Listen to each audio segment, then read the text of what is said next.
Could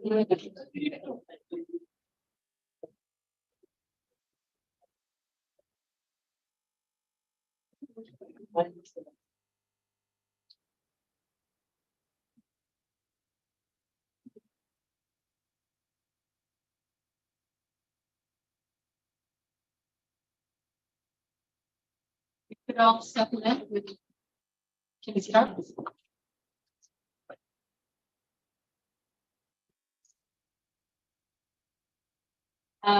Excellencies, distinguished guests, ladies and gentlemen.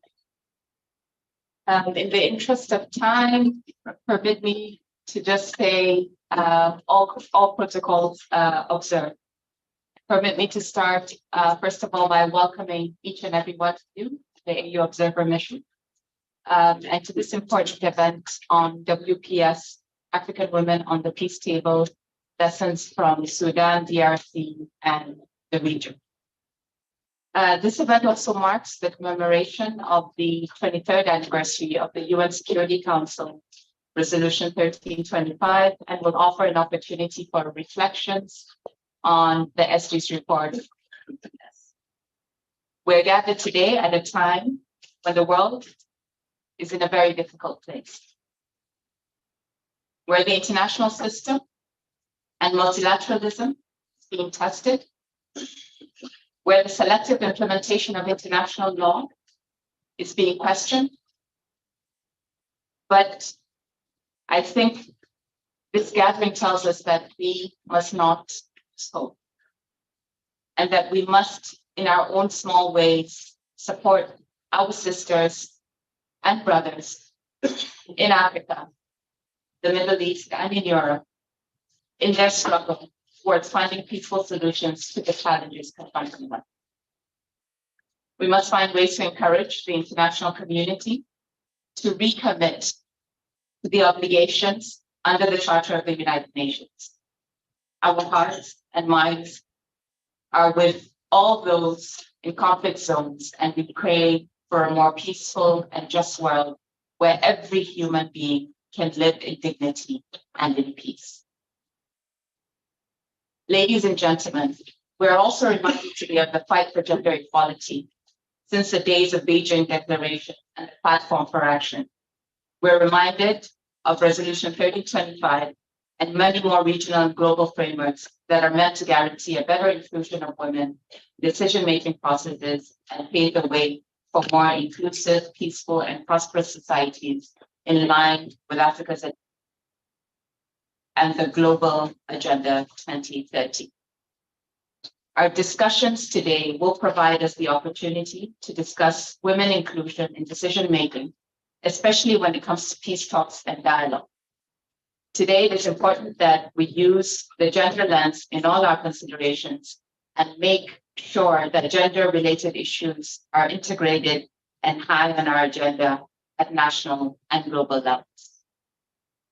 Today's discussions will also specifically focus on the experiences and contributions of women in Sudan and the DRC by probing the two contexts to highlight the challenges that persist in women representation and participation in peace processes.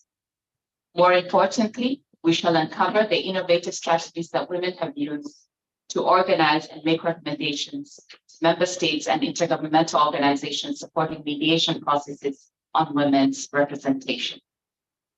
Ladies and gentlemen, two important solidarity missions were led by the African Union Office of the Special Envoy, FEMWISE, and UN Women, and the various partners in collaboration with the African Women Leaders Network. Our event today will spotlight women's meaningful participation in conflict prevention and resolution, and we hope for open and frank discussions, and also the possibility of coming up with pertinent recommendations to member states and international organizations on women's strategic roles in peace building and post-conflict reconstruction contexts. We encourage everyone to engage meaningfully and hope the recommendations from the missions and the discussions today from women representatives from Sudan and DRC will be considered by all of us here and the larger international system.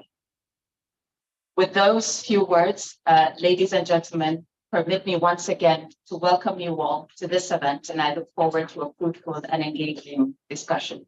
Thank you for your attention. I now have the distinct pleasure to recognize members of the first panel to give some opening remarks. I have the pleasure to introduce my dear sister, Ambassador Matu Joyeni, the permanent representative of the Republic of South Africa to the United Nations, to provide some opening remarks. Ambassador Joyeni. Thank you very much, Ambassador Fatima, Excellencies, honored guests, and colleagues. In the interest of time, please allow me to go through the proper protocols that are to, except to say how we are the people in this room, from the Secretary, Madam Dino, our sisters from Philippines, and proud member of FEMWI, and of course, I learned how happy I am that you are with our name. It is an honor for me to address this meeting, speaking in my capacity as co-chair of our group of friends in New York. Germany and South Africa are honored to be working on such an important issue. African women's leadership in partnership with the AU Office of Special Envoy on Women's Sensitivity, and of course the women. It is our role as co-chairs to ensure we gather maximum for our women, so that it can continue doing this much needed work for African women leaders at all levels. Ambassador Fatima has stated that that we are meeting, and that needs to be kept in mind as we have articulation. And of course, today we are dealing with one pillar of the work of our women, peace and safety.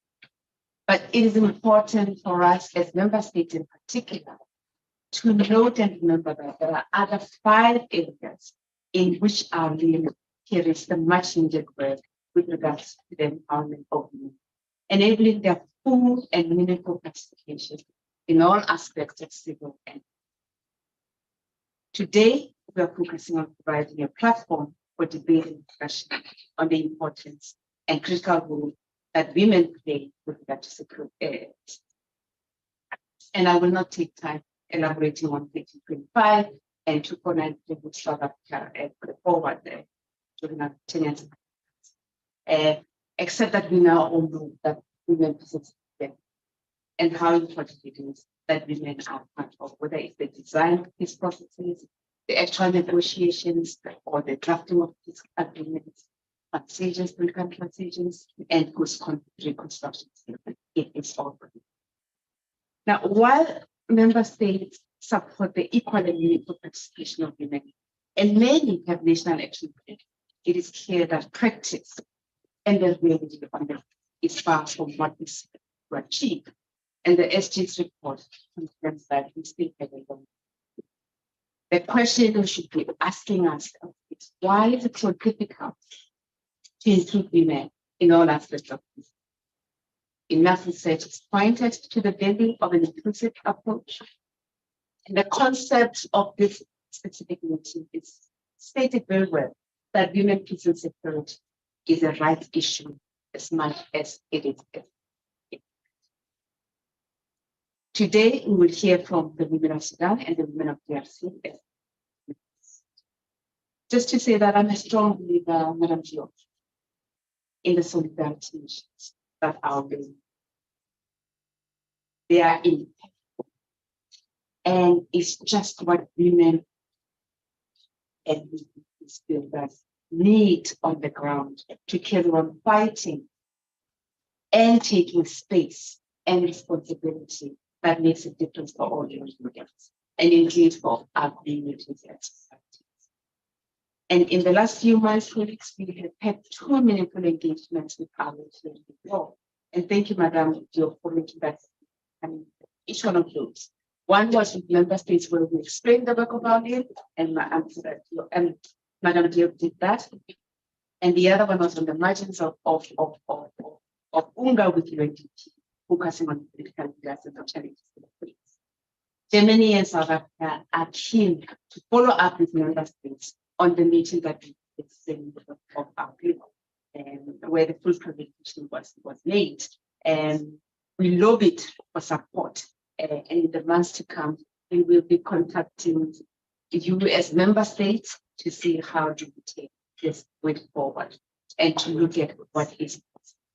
Let me end with the Spanish proverb that says, to tell a woman everything she cannot do is to tell her what she can. And a South African proverb that says, a woman holds the knife at the sharp end. What we will hear from the women peace builders today demonstrates precisely these two problems. And to our peace builders, we are ready to take your message to the open group on Wednesday. Thank you very much, Ambassador Joyini. I now have the pleasure to invite the Chargé d'Affaires of the Permanent Mission of Ireland, Ambassador Donald Conlon, for his opening remarks. Excellencies, colleagues and friends, I would like to thank the Africa Union and Ambassador Fatima for bringing us together here today at this very important discussion. Also to the African Women Leaders Network, which is an important partner for Ireland, and the many co-organisers of today's event, including South Africa. Thank you, Ambassador, for hosting. 2023 saw the highest number of armed conflicts since World War II. And that's an astonishing fact. As we see conflict increase across the globe, there has rarely been a more critical time to invest in women peacemakers and women peace builders. In Sudan, the devastating violence that we have seen this year flies in the face of the desires of that population for a democratic transition based on freedom, on peace, and on justice. Violence in the Democratic Republic of Congo continues to escalate, driving human rights abuses and the displacement of thousands. And in both contexts, and in so many contexts, in fact, across the world, there is a common theme: the exclusion and marginalization of women. While there is no easy fix to violence and conflict, as we all know, ensuring the participation of women is really one of the best places to begin. And we have ample proof, if proof was ever needed, that women's partnership and leadership is essential in driving lasting peace and bringing about sustainable development. I was glad to see a focus of today's event is on how member states, regional organizations, and the UN can provide leadership on women's participation. The UN itself must lead by example by ensuring that all peace processes, political dialogue held under the auspices of the UN or with its support include women. This cannot be an afterthought. It cannot be tokenism. It needs to be built in from the very beginning. Colleagues, during Ireland's term as elected member of the UN Security Council, we prioritized finding practical and tangible ways to advance the women, peace and security agenda. Because it's about more than talking, it's about actually finding practical ways of making this work. And that included pioneering with Mexico and with Kenya a set of WPS shared commitments that aim to platform women's experience and expertise at the Security Council. However, we are well aware that the reality that progress made in New York does not automatically translate into impact on the ground. Real progress can only be made through empowering local communities, grassroots women peace builders, and through true implementation of the women, peace and security agenda at the regional, at the national, and at the local levels. For that reason, we in Ireland are committed to walking the talk through our embassies across Africa have been supporting women peace builders to engage at the regional level and through grassroots cross-country cooperation. We are proud to be supporting the AU Office of the Special Envoy on Women, Peace and Security, Madame Diop's office, since 2019.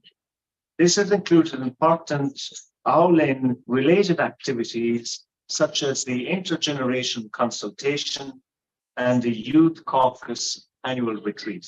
To take one small example before I finish, our program in Addis Ababa promotes women's participation and leadership in community-level peace-building work through agency building and advocacy of women ex-combatants.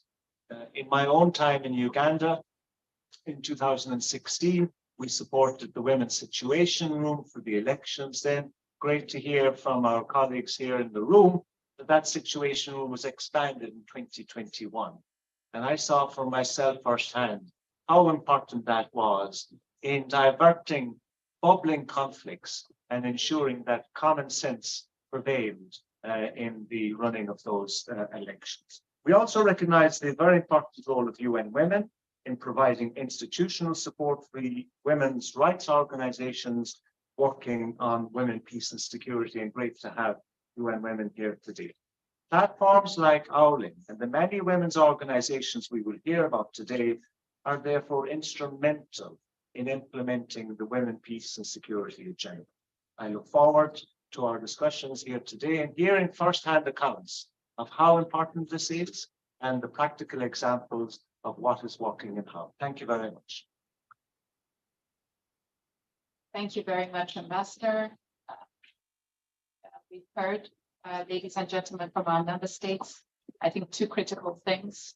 First, or three, I would say, why it is difficult to include women in peace building processes, and the work that the group of friends in New York is doing here, championed by South Africa and Germany, and some of the concrete support that member states are providing in the field. Especially, I think what stood out was what you said, Ambassador, about the progress being made in New York, not necessarily translating to impact on the ground, and providing concrete examples of how it support grassroots and cross-cutting across sectors. Now that we've heard from our member states, I'd like you to join me in thanking them for their opening remarks. And I'll ask you to join the membership on the floor.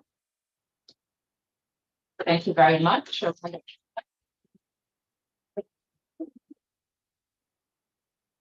After having heard from our member states, we will now be hearing from representation from the United Nations.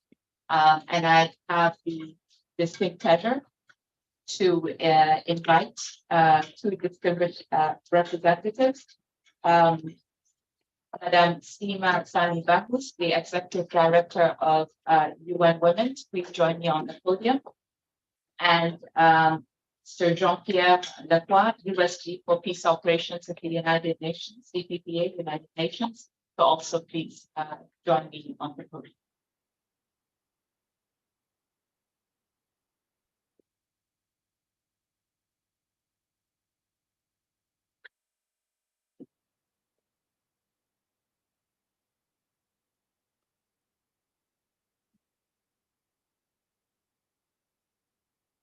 I now have the pleasure to give Madame Sima Bahous, the ED of UN Women, the floor for her opening remarks. Thank you, Ambassador Fatima. Excellencies, all protocols observed, colleagues and partners. We meet at a very difficult, dark time. Today, more than 600 million women and girls live in conflict-affected countries, up a sobering 50% since 2017. These past 2 weeks have witnessed an escalation in the Middle East, my own region, with more than 1,400 Israelis killed by Hamas and estimated 200 taken hostage. And in the Israeli bombardment of Gaza, more than 4,000 Palestinians the majority of whom are women and children, have lost their lives. 1 million are displaced, half of whom are women and girls. And the conflict continues. Yet, despite all the flashbacks on gender equality, challenges with implementing the WPS agenda and 1325, and the increasing levels of conflict, I would like to start by acknowledging that women have remained defiant, resilient, and resolute. Their courage and will participate in the determination of their futures and build sustainable peace remains stronger. Women cannot be deterred.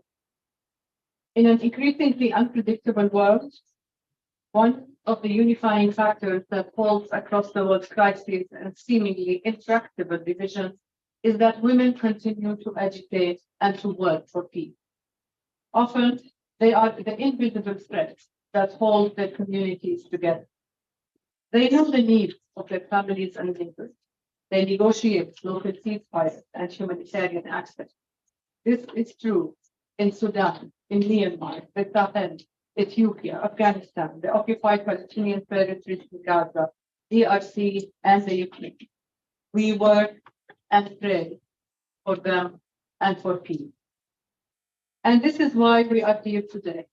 The women we will hear from are working against impossible odds with minimum resources.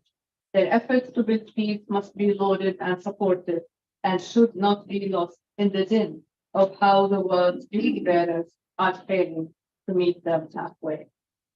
Today, as we listen to the panelists, I ask you to remember that generational gains in women's rights and multilateralism and in development, and that implementing the women's peace and security agenda is even more imperative today than ever before. In Sudan, the DRC, and elsewhere, the member states and organizations supporting mediative processes must set ambitious, measurable targets for women's direct participation in delegations and negotiating teams in line with international norms and standards.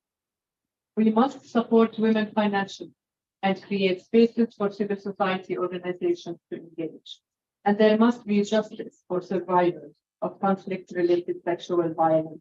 We know what needs to be done. We need global solidarity today more than ever. That is why the Deputy Secretary General, women leaders, including the Auline patron, President Ellen John Sirleaf, and I launched a campaign yesterday, #WomenForPeace. I welcome all of you to join this solidarity action to shed light on women's leadership in peacemaking and to join our global call for peace. To ensure we have space to the vital voices of the women here today, I will be brief, but I would like to end by saying that UN Women is very pleased to see the continued growth of the African Women Leaders Network by opening spaces at the global level for African women leaders to be heard and their agency to be recognized. Excellencies, as UN Women, we are proud of our partnership with the AU and remain committed to supporting the network under the leadership of its patron, Ellen Johnson Sirleaf, and Madame Diop, and from Philippe Nambo-Luka as its visionary co-convener. And let me reiterate what I reiterated in the campaign of #WomenForPeace this morning. When women come together for peace, there is no voice more compelling, and there is no force more unstoppable. I look forward to listening to today's panel and to taking forward your recommendations. Thank you very much, ED, for those remarks, and also for telling us about this important campaign that you have launched. I hope that all of you will also support the retreat and also add your voices to this campaign. I now have the pleasure to give the floor to Mr. Jean-Pierre Lacroix, the U.S. Chief of Peace Operations.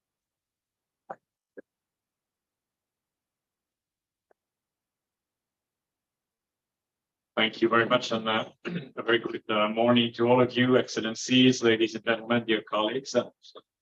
It is really my pleasure to join you in this event, which serves as a prelude to the commemoration of UN Security Council Resolution 1325. Today presents an opportunity to reflect, engage, and most importantly, listen to the women of DR Congo and Sudan and the region, whose voices and experiences echo many others in our operational environments. Collectively, we can take stock and look forward to discussing progress on women's meaningful participation in peace and political transitions. We are currently experiencing a grim reality of an increasingly fragmented global system, from armed conflicts, humanitarian crises, natural disasters, and post-pandemic effects.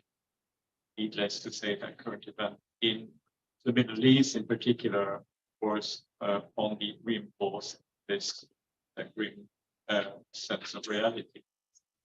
This situation puts women at greater risk for their vulnerability and further exclusion from decision-making and political life at the moment where their full participation would be needed. Across the board, including in peace operations, gains made on the women, peace and security agenda in the past 2 decades are at risk of being eroded. In this moment, working in partnerships built on trust and solidarity among UN member states, regional organizations, national governments, and women civil society organizations, and women in their diversity, is crucial to create a more secure world. A world where women's political and civil rights are respected, their voices heard, and where they are central to decision-making. In peace operations, the Women, Peace and Security agenda is a political imperative core to our objective of achieving sustainable political solutions. The WPS mandates of our mission in Africa are robust. This is about how we engage with women peace builders and leaders at national and grassroots level towards advancing their political participation. Some of you are present here today and in New York this week. You all are the core champions of building and sustaining peace. We look forward to learning from you on how we can support you better. During my field visits in the DR Congo, Central African Republic, Mali, and South Sudan, I have noticed a rollback on some of the achievements on the Women, Peace and Security agenda, resulting in further reduced space for women's meaningful political participation.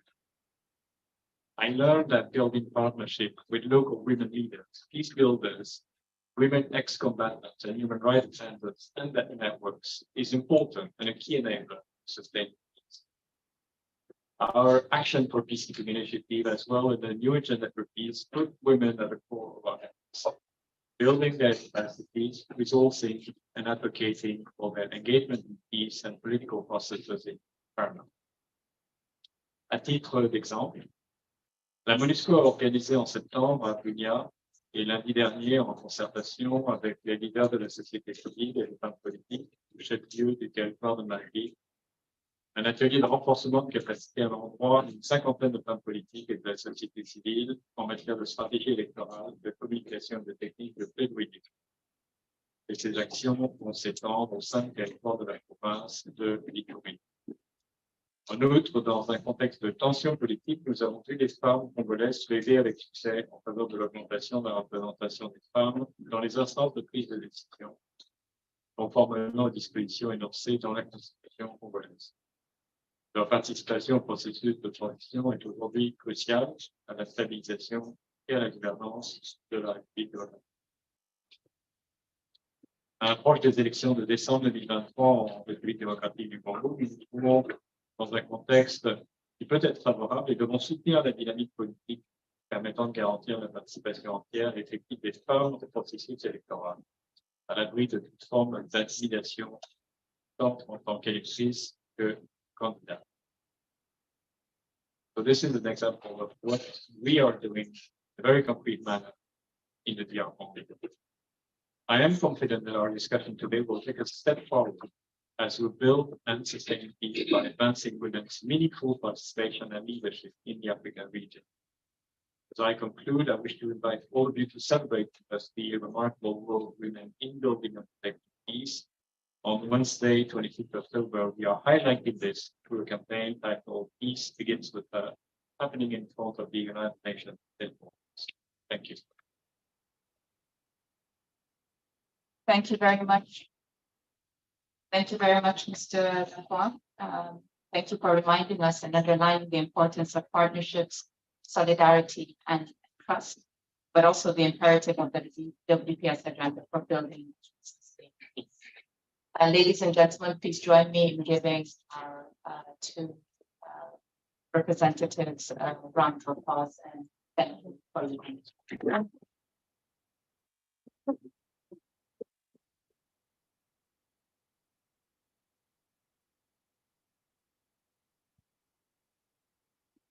While they take their seats, I now have the distinct pleasure of inviting our next panelist, who will give us some of the regional perspectives on the African Women Leaders Network Solidarity Missions to Sudan and the DRC. Please join me in welcoming Her Excellency Madame Benet Diop, the AU Special Envoy for Women, Peace and Security.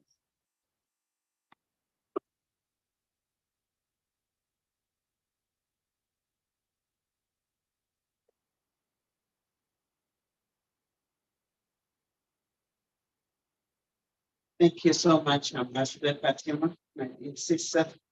Let me just stand on the existing protocol and say hello to you. Good morning to everybody. This is our week, the October week, and we're going to maybe celebrate or just take stock on what we have been done, but also keep our solidarity mission in the field. So I'm delighted, Madam Ambassador, to be with you and just to salute the efforts of all those who have organized this meeting. You know, this is the first in the week on Monday. So thank you for organizers. I think this is great. Let me also thank our member states. We know that there are so many urgent matters, but all of you are in this room to look into WPS as one of the key pillars, as you know, to bring peace and security and stability in the world. So I'm very happy to be with you. And the title I like very much, African Women at the Peace Table, Lesson from Sudan and the Region. You know, I think this is key areas that we need to concentrate, key region. We have been advocating, all of us here, sitting here to advocate for women have a seat at the table and make their voice count across the border, national, regional, international.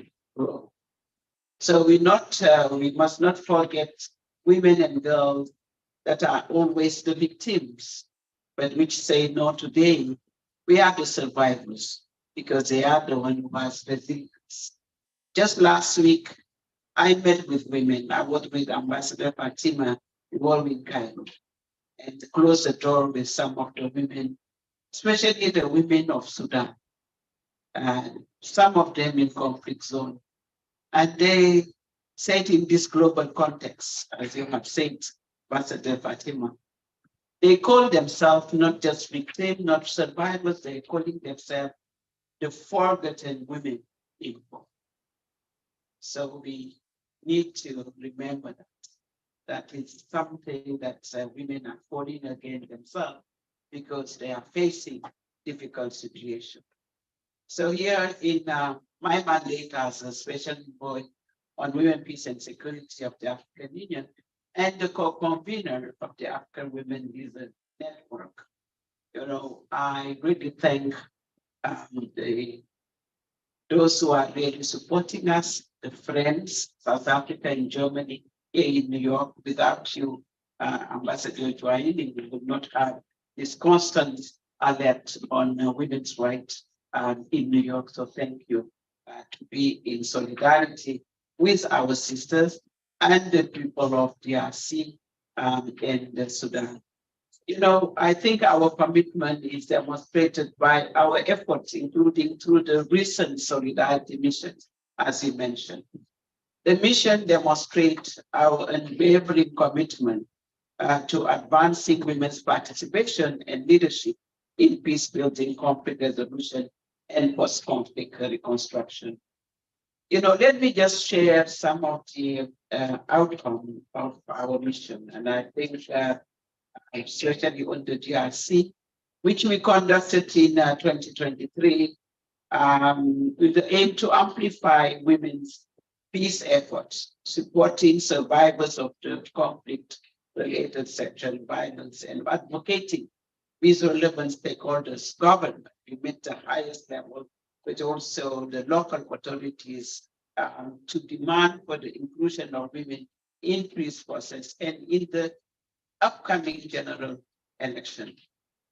You know, we were facilitated and we were by the UN agencies, UN Women, the UNDP and others, but in particular, MONUSCO. You know, without MONUSCO, I think we will not travel from Kinshasa to go to Goma, but also to visit the camps. We were supported by MONUSCO and our sister being to help very much and hold the team of UN agency. So our hearts were moved to tears. And tell you, I was just explaining to Sima and Fatima that you cannot imagine the situation of women in those times. You cannot see the degree of inhuman and degrading situation of the women, but also of the children without schools. I will not ask you maybe to go and look at those situations because I think something needs to be done. Alerting today during the Security Council that something needs to be done in ISCO. I think what Mr. Lacroix visiting the East Congo also and seeing the situation of the women and the children. You know, we need to alert the Security Council in such a situation. I have seen rape, women being raped. We have to say it continues. A full room of women that have been survivors with their children, babies. Because when we see babies, it means that it's still ongoing. And you ask them, where are the children? Your fathers? No, we don't know. Food. And this is just a sample of women that I was meeting. I was there with the women leaders of the Great Lakes of people who traveled with me from the capital, but also the FEMWISE co-chair, Lady Justice Ekpe, and the former also Minister of Foreign Affairs of Kenya, to look at the angle of the region as well in Uganda. What's the implication, regional implication? As you know, FEMWISE work closely with the African Women Leaders Network. Our lead FEMWISE is supporting the pillar on peace and security, which is also with my office and with UN Women. I can tell you that the outcome of this mission, when the request by the women is to go and meet the president, the head of state of those regions. Why are you not having a dialogue between DRC leader and Rwanda leaders, including, and this is the request of the women. They are not just saying one is attacking another, but let's sit at the table and women be leading those negotiations. Not just DRC, but bringing Burundi, bringing Uganda, and this is a proposal concrete from the women, and we need to support them. There are many platforms, and the Rwanda platform, the Nairobi peace process, etc. But women wanted to be at core at the peace table in those negotiations. And they are developing their agenda and action plan, supported by UN Women and our office at the African Union. So this request of the women should be top priority. And I call on usual support and collaboration in helping all of us to make sure that those requests are met. So, ladies and gentlemen, Excellency, it's unfortunate on the other case, the war that is happening in Sudan. And as you know, it's two, as I say, the two just generals with their muscles, and that just wanted to bring a big war in Sudan. And if we are not careful, maybe we will have another Libya. Again, my office with you, Aulin and Femwise and IGAT on 12 May 23, we convened a solidarity meeting. Unfortunately, we could not travel, but we did it virtually with our leaders of the region and Ellen Johnson Sirleaf, many of us, and we witnessed the resilience of women. They came, even though the time when we were talking, there was gun in all sides, but also dead body in the street while we were talking on her. And the women being raped was also reported by the women of Sudan. So since this virtual mission, we have undertaken several initiatives with the women of Sudan. A high-level women forum. We put in place a technical committee and a roadmap to support the women of Sudan. Recently, when we were in Cairo, we had a site event, with the women of Sudan.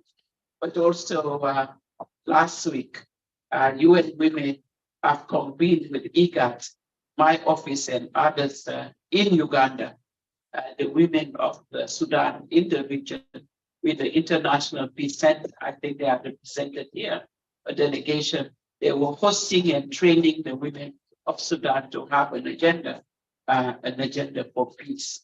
And I think this hashtag to say that the women for peace echo very much what the women of Sudan are talking about. I think together our aim would be to ensure that these women, peace builders, activists, human rights defenders are participating in the peace negotiation and contributing shaping the Sudan they want, a Sudan that is stable with women's rights and leadership being at the core.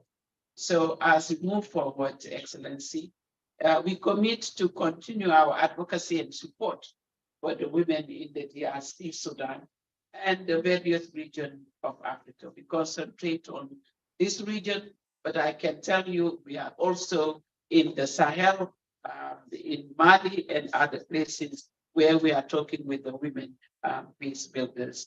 So we need to support them on immediate cessation of hostilities and sustain peace in Sudan. Engage Sudanese and DRC women to actively take part in dialogues, peace process, and political platform to ensure their voice are heard and their perspective are mainstream.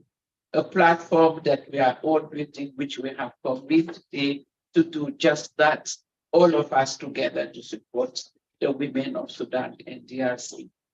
To foster a multilateral response to end conflict and include women and marginalized communities in peace processes, recognizing their invaluable role as peace builders and consolidate their efforts through networks such as Aulin and Femwise Africa.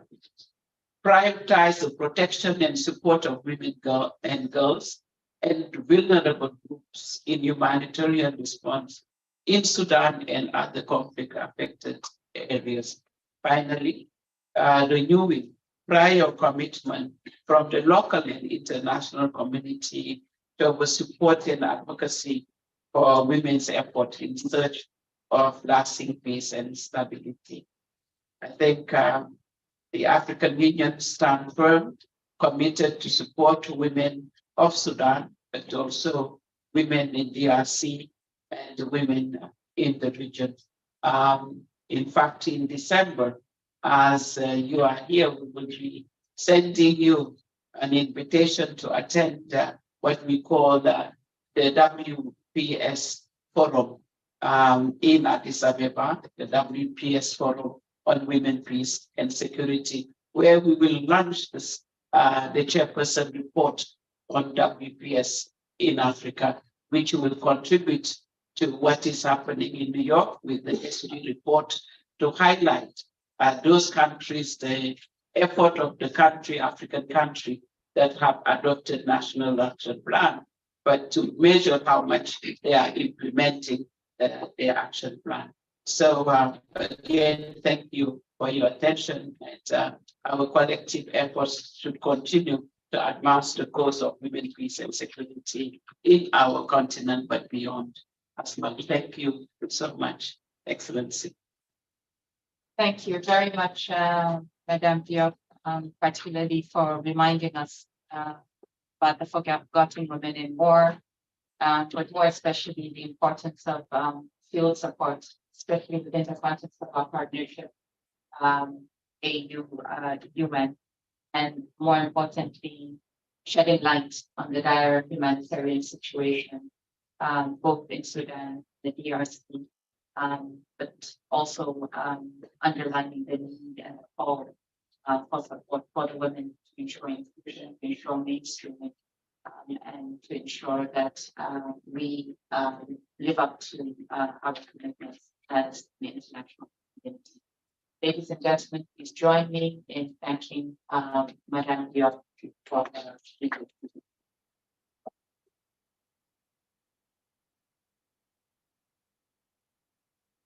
Now, I believe my assignment is complete for this first session. I know that some dignitaries have to leave us, and we thank you for your participation.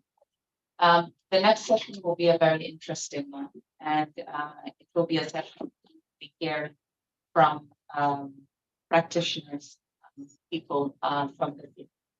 And this next session will be moderated by Ms. Tanya Patenholz, who is the Executive Director of Inclusive Peace. So we will leave the podium, and I'll invite Tanya. Thank you very much.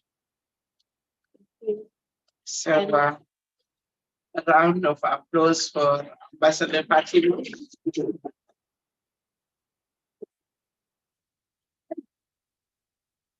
Thank you. And can the colleagues from Sudan join me, please, on the panel?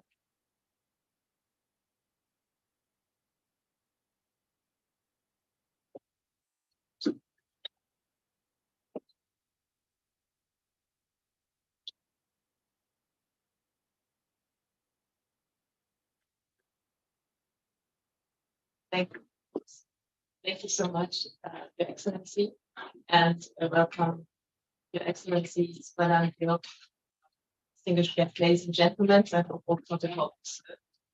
We have talked now a lot about what experiences we will hear, so I think we reached the point where we're starting this conversation.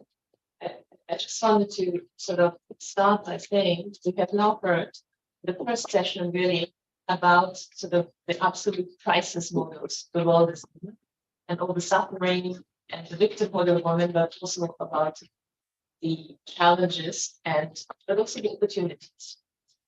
What I would like to mention, I think we are in a historical period of time, that, as we all know, with new geopolitical constellations, new roles. We have the new agenda for peace. We hear about new roles for the UN, for a supportive one. more strength for regional actors, for new constellations. So what does the role of women is therein? And I think we're really, if we get this right as an international community, we are in a new period, because we have been in a period of peace processes that were large and big, leading to comprehensive peace agreements, where the inclusion question was, how can we include the women to these tables?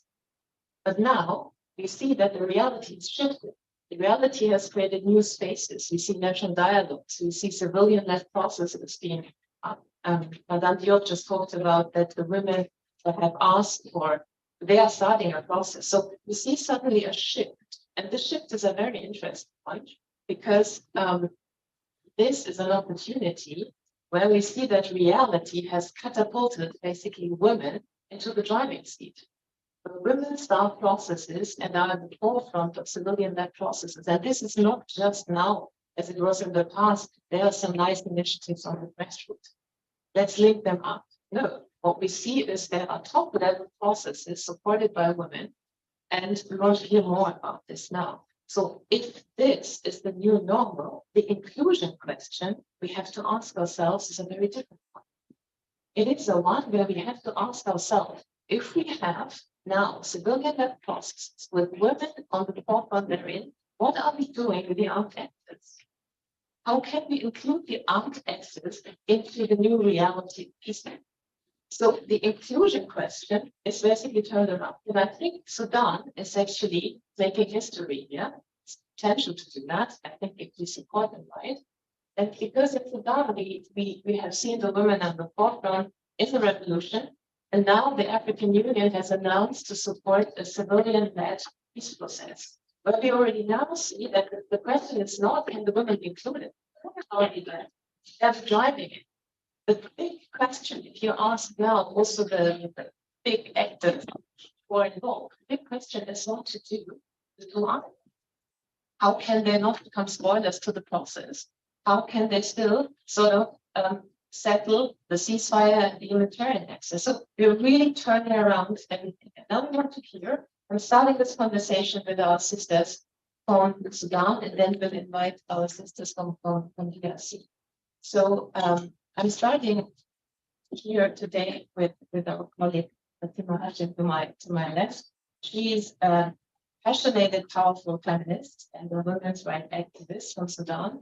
And I would like to hear from you, how was the process that the women were so powerful in the civil revolution? And then what happened afterwards, before we even come to can you give us a little bit shed light to the past, so to say, for a very short minute?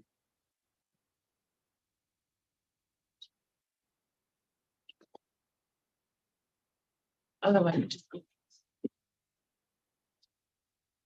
Thank you so much. That's very privileged to be here today. Thank you for the invitation.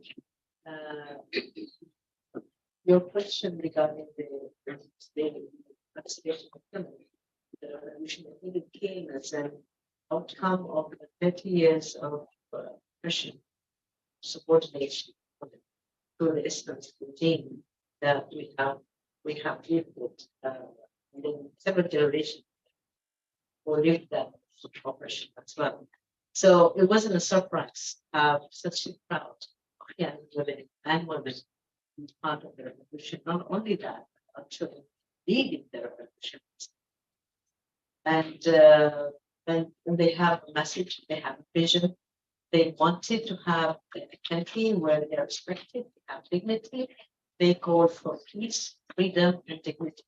So that also another thing that was very, very for me, very crucial was not women from Khartoum, women from the center, was women from for the first time in history that women were so much in inclusivity, solidarity, and connectivity, coming together from all parts of Sudan, being in conflict zones, being in a region that they felt poverty and ignorance, coming from different parts of Sudan, they were given to the place.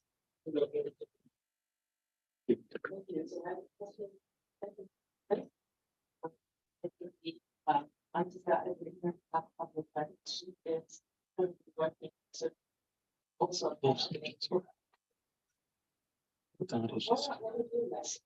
Open passports.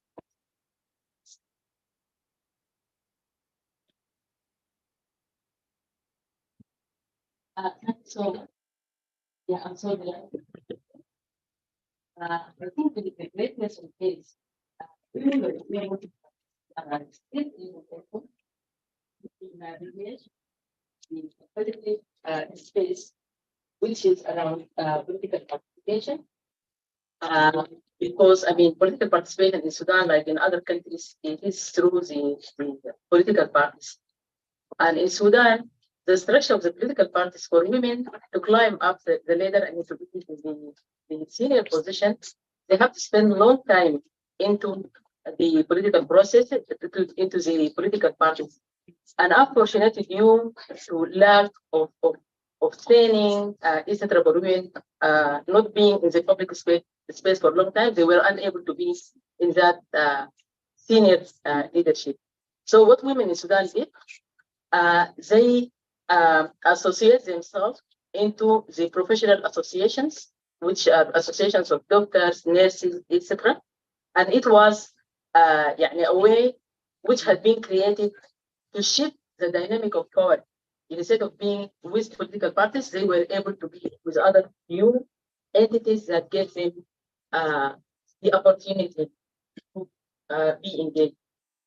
For the young women, because it's also difficult for them to find the space, I mean, within the political parties, they were able to organize themselves into the resistance committee, which is a new form of power that shifted traditional power structure in Sudan.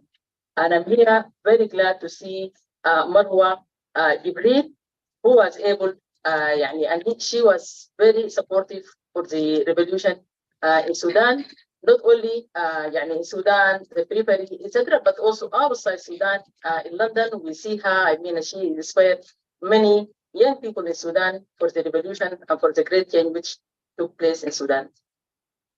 Okay, Fatima, what happened after this sort of enthusiasm? What happened? What went wrong sort of with sort of the trajectory of the political transition and women's authority?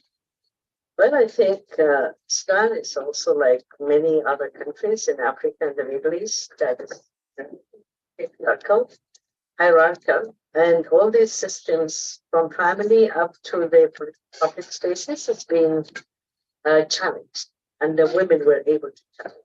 And I think that was one of the things. Women were creating new ways and means on making themselves through social media. For example, the younger generation were able to navigate the social media intensively, and that created another connection, another solidarity, building hashtags, talking about violence against women, domestic violence, sexual violence, and all these kind of unspoken issues that used to be, hindering them from being strong and coming together. So I think it is, there are so many, and then there's also initiating a lot of hashtags like enter the committee. The committee is part of the resistance committee, and the resistance committee also sometimes fall into the patriarchal, kind of shape. And the women were always having something to really keep the space always up front. So enter the committee was a hashtag for women to force themselves into these committees to be in the front line, not only a recipient, but also a decision maker at this level. They also had the women marches.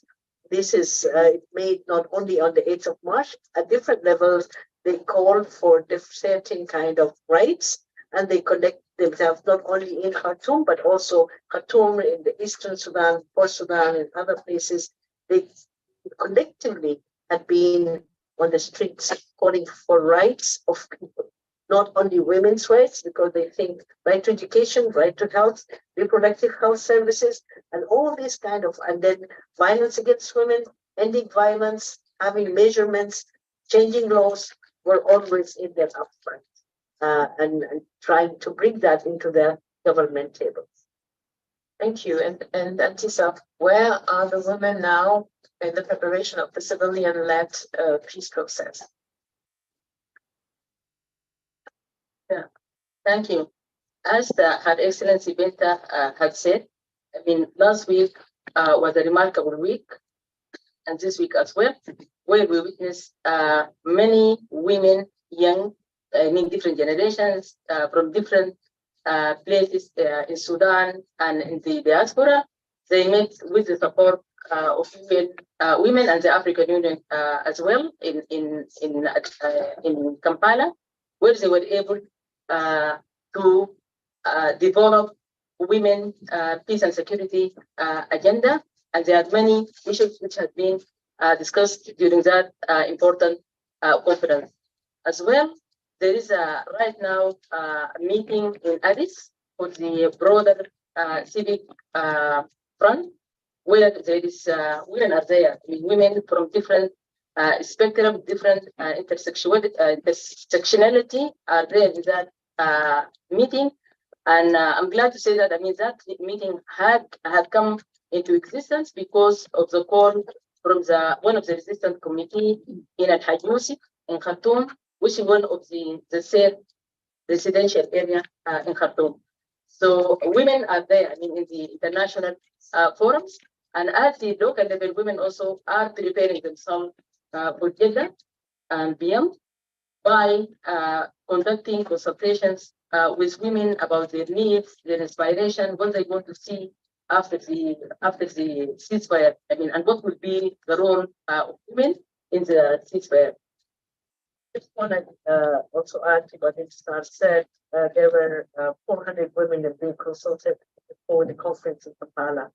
They brought their voices up, and they were included in the agenda that came out. And I think that was very important because women at this level now we have, for example, in Khartoum, because it's been a very difficult place to work in and to be available.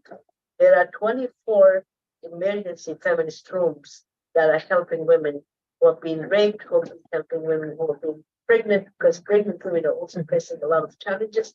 They are also helping women with counseling. They also have a common kitchen where people who cannot afford getting food, they can come and eat there. So there are so many mechanisms that women in conflict zones and even outside the states where they had this reverse IDPs who are going back to other states because they are fleeing insecurity spaces where they have their homes that are occupied by the Janjaweed, or they have moved to places where they don't have anybody there, but they were accommodated. They were able also, some of them have been a lot of civil society organization and women organization and citizens committees are now helping women in camps, children, and other people have moved out of it. Thank you. So what we're seeing is basically two-track strategy. One is like influencing the process between the US and the Saudis in Jeddah, where it's about ceasefire and humanitarian access, and then building up the political process, the civilian-led political process. One more question to each of you before we move to DRC, and one is like what we have heard also in the build-up of the Kampala conference. There were different conferences, different workshops to bring the different women groups together, different civil societies, and there has been sort of also some criticism about the competition between the different initiatives, and which on the one hand you can say is kind of normal. You wouldn't have a conflict at first if there would be not sort of different opinions and also different ideologies on what's the best way forward, who should be really included. There's a lot of these kind of questions, which I think it's a good pluralistic discussion, but it's often framed in, oh, there's competition. What is your take on this? Yeah, I'm glad to say that we are aware. We are very aware, I mean, about the importance of coordination, whether it is horizontal coordination between the different women groups. And of course, as you said, I mean, competition is just normal because I mean, and when we shouldn't have one voice, I mean, I think for democracy point of view, we have to be different, why not? At least to agree on a minimum agenda, which has been taken care of in Kampala. So we are very aware about the importance of coordination, synergy, etc. And yeah, I'm glad to say that right now, I mean, the UN Women is supporting us again in Cairo And we had a conversation and consultation before, which had taken place on how to define, coordination. What is coordination? What does it mean to us as women to coordinate? What is the importance of coordination? What are the shortcomings? How to do this coordination? Do we need mechanism, etc.? And right now there is a workshop in Cairo as I speak. It is on the coordination between the different groups that where we'll come with at least common agenda for women. Thank you so much. And I think for really highlighting the difference between one voice, why should you have one voice, and having a women's agenda that brings all those voices together and formulates an agenda.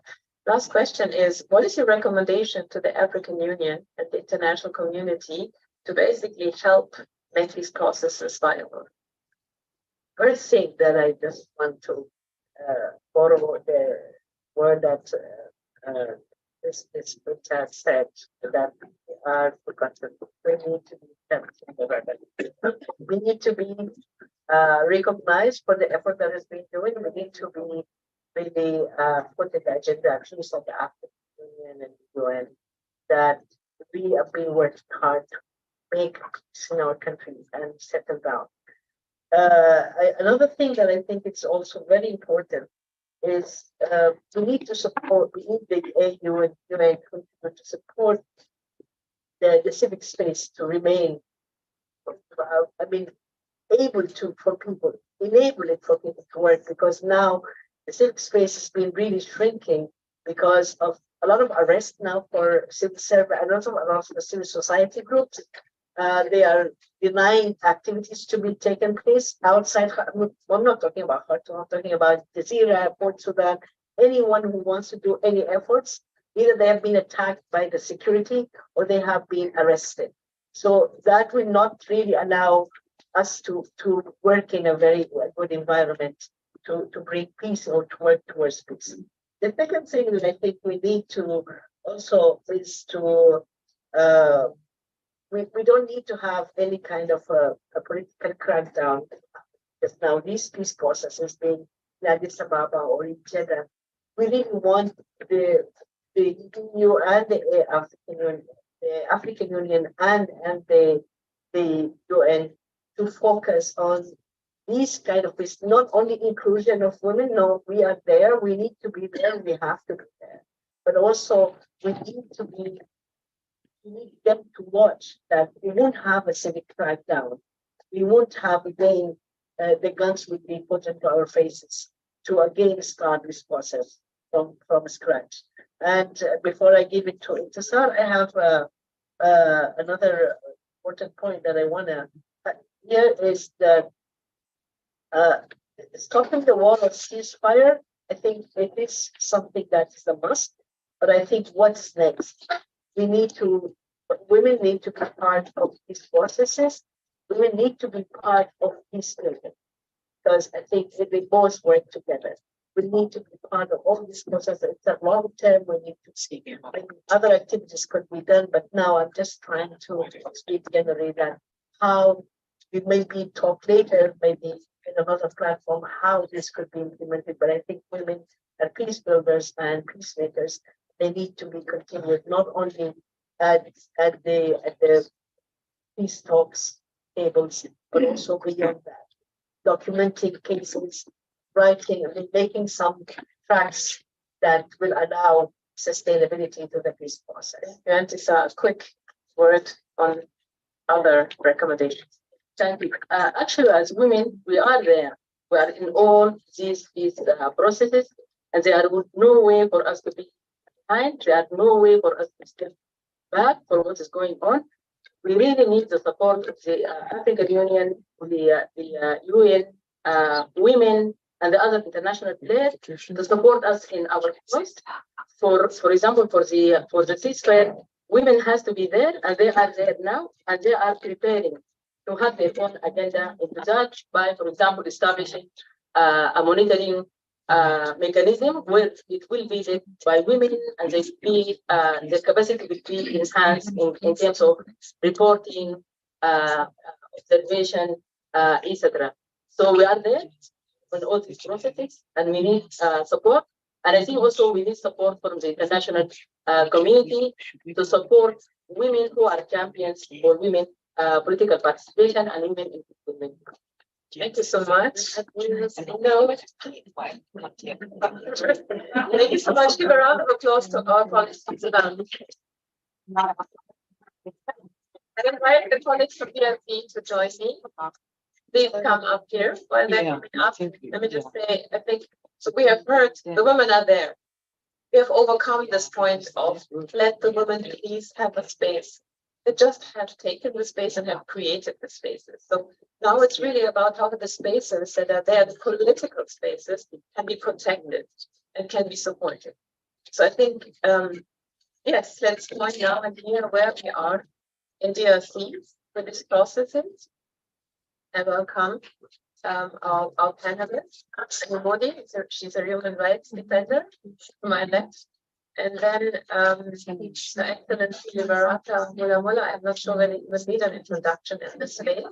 Our parade champion from Tanzania, who has not only been the foreign minister of Tanzania, my country, but also was of course the executive general of the Great Lakes Conference. So we have a lot of interesting perspectives here.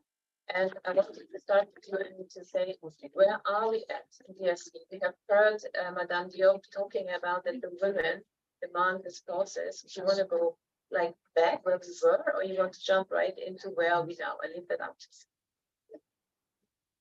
Thank you very much. And I'll just say all protocol observed. I'd like to thank Mama did a good job, the EU and as well as all the organizers of this conference. Where we are now, I will start from where we are now. Yeah, at the point where as Congolese women, many generations together, we realized that we have been pushed back because in the Sun City process, the only sustainable peace agreement that the DRC has ever had, women came together and pushed for that. Apart from that Sun City peace agreement, we have had a lot of dialogue going on, peace talks that excluded women, that did not bring out any sustainable peace. So we went from fewer armed groups to more than hundreds of armed groups that are there in DRC. So right now, different movement of women, we've come together under the umbrella of the African Women Leaders Network, the DRC chapter. We have put in place the mechanism that we call la synergie des femmes pour la paix et la sécurité, where we have produced our action plan to push for our agenda, which is we are doing an ongoing gender responsive conflict analysis as women, so that we can stop being at the level of just having the gender disaggregated sex and age informations that sometimes brings out activities or programs that are not addressing the root causes of the conflict.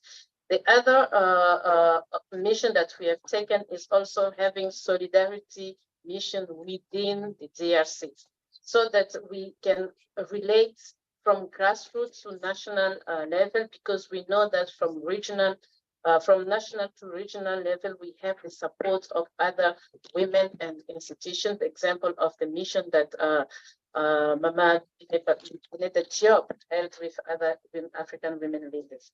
We're also doing diplomatic advocacy. We've started it back home, so doing a round of diplomatic missions to push our agenda, and we are monitoring peace processes so that we do not just wait to be called on the table, but we want to push for our agenda to be there. We want to be acknowledged. We want our voice, our resolutions, our suggestion to be valued and taken into account, so we can have once and for all one more sustainable peace agreement. Thank you. Thank you. Ambassador Munamuna Liberato, do you want to add to this? What you see as a non-DRC resident, so to say, but as somebody sort of from the region and looking at the process being involved, what you would like to add to where we are at? Thank you, Tanya. And you know, in diplomacy, we always want to thank again. First of all, I'm pleased to see that you are moderating this panel. I know you have been very active, especially inclusive peace processes. You had the transition priorities. I don't know where we have gone through the transition, but I want also to thank very much the Department of Peace Operations. I remember Ruth reached me while I was in the middle of the parliamentary session. I said I'll be there, but again, I want to thank you, the Office of the Special Envoy for Women, Peace and Security, my dear sister, Vita Liu. She never gives up.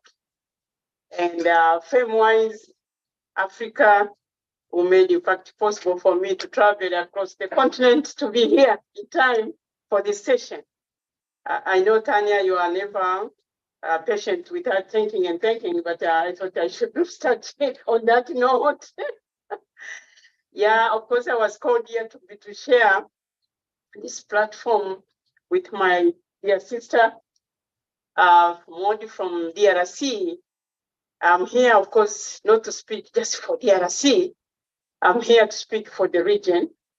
And we always say for the DRC, when DRC sneezes, we all catch a cold.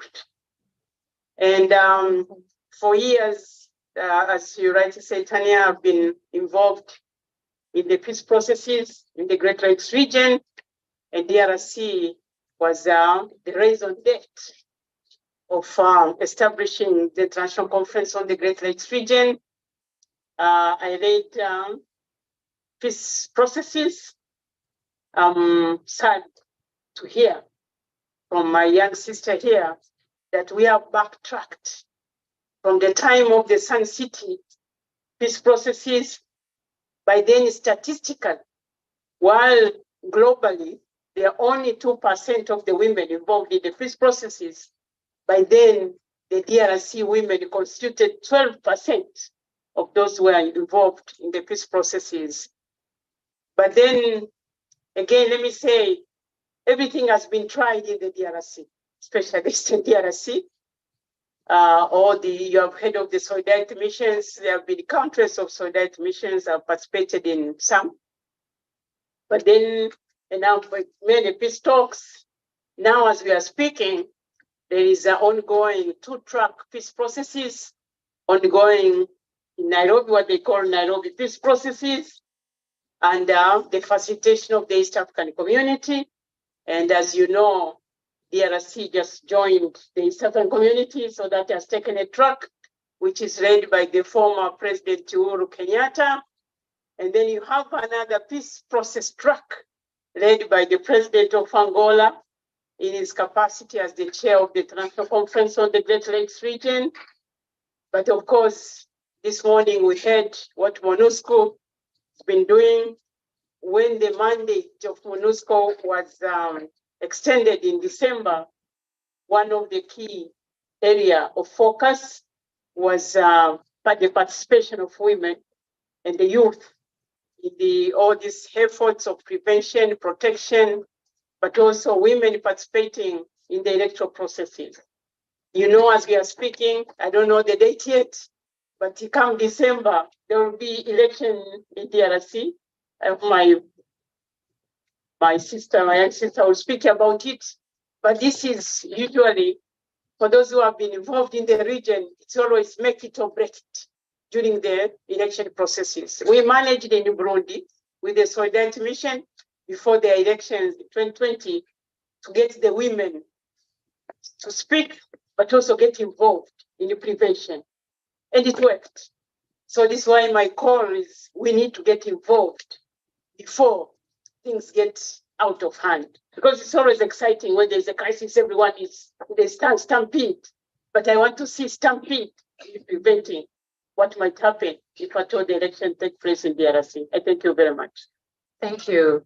And I think so from the two of you, we heard like so many different activities that are going on. So Annie, how do you think that women can ensure synergies and some coherence in these activities to sort of have more effectiveness?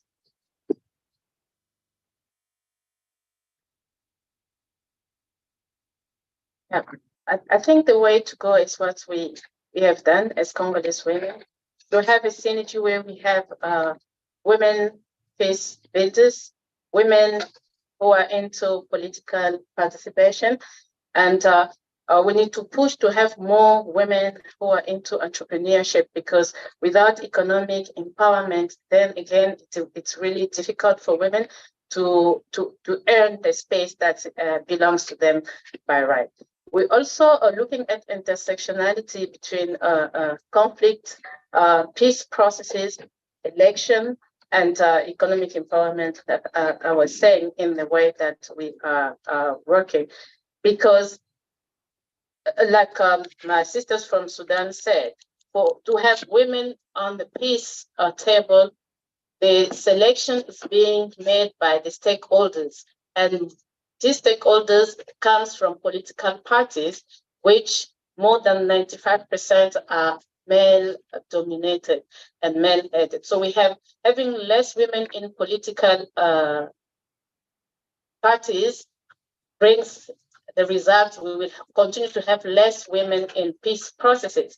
And also what we are trying to put forward is also the legal framework. We still have some law that are discriminatory against women. I will talk about our electoral law specifically, which is in contradictory with our constitution. The constitution reinforces women's participation and talks about parity. We have a specific law on parity, but then we have an electoral law that does not make it mandatory for political parties to present a list that respects that parity. So if we have contradictory law, it makes it difficult for women to benefit from the political rights. There is also one issue around the political, or let's say civic space, which is shrinking. Having voices of activists or people who are in the press being arrested right ahead of elections is sending out a message of intimidation. Then women will be afraid of taking some positions, so they cannot be suppressed during the political, the electoral process I was talking about. So taking the intersectionality approach to us, we believe that it will reinforce and amplify the voice and bring us to have a better result on having more women. So thank you. I think you mentioned very important points, because we're talking about women representation, how the women get to the table, and we have seen they're already there. But the point is, how do we produce inclusive outcomes? How do we look forward to the societies that they want to create, those inclusive societies? And you mentioned very important points, like from the economic point, but from the legal point of view, and especially the role of political parties and women in political parties, which often when we talk about the peace table is forgotten. But this is so essential that women in political parties are pushed forward, because this creates those structures of inclusion for the future. It's a time issue now, because as you can see, we can continue like much longer. Would like to hear from you to conclude, like, what are your key recommendations to the African Union, to the UN, to the international community? Ibarat. Yeah, thank you, Tanya. As you always, you jump to the recommendations, and which is very important. She and Maud mentioned about the need for coordinated approach. We're speaking about inclusiveness. Inclusiveness does not mean meaningful participation. I've seen it comes late for the women, and it comes at the top. So my message here is that we have to ensure effective and meaningful participation. I've always spoken of meaningless. I've seen it, meaningless participation. that they just include women because they have to. So that's one. But two, she mentioned about the Congolese women that have formed a nucleus called Women Peace Security Synergy. This is the first time I've heard that the women in Congo using the fund that was created to form this synergy, to put pressure to the facilitator of the peace processes for the women to take place. So I'm saying instead of reinventing many mechanisms, we have so many mechanisms. Let's build on this synergy. There is organization that has been formed by the Congolese women themselves, I believe, so that we don't come with initiatives from New York without taking into consideration supporting the local peace builders initiatives. This is local ownership. This has to be an emphasis and area of focus to ensure that there is meaningful participation of women. We cannot subscribe what they should, but we should listen to them. And I'm glad that you brought the Sudanese women, they always speak for themselves. We always speak for them, but I'm glad it's there. But two, I must say in my recommendation that we have many, again, thanks also to the same ones, that there's a network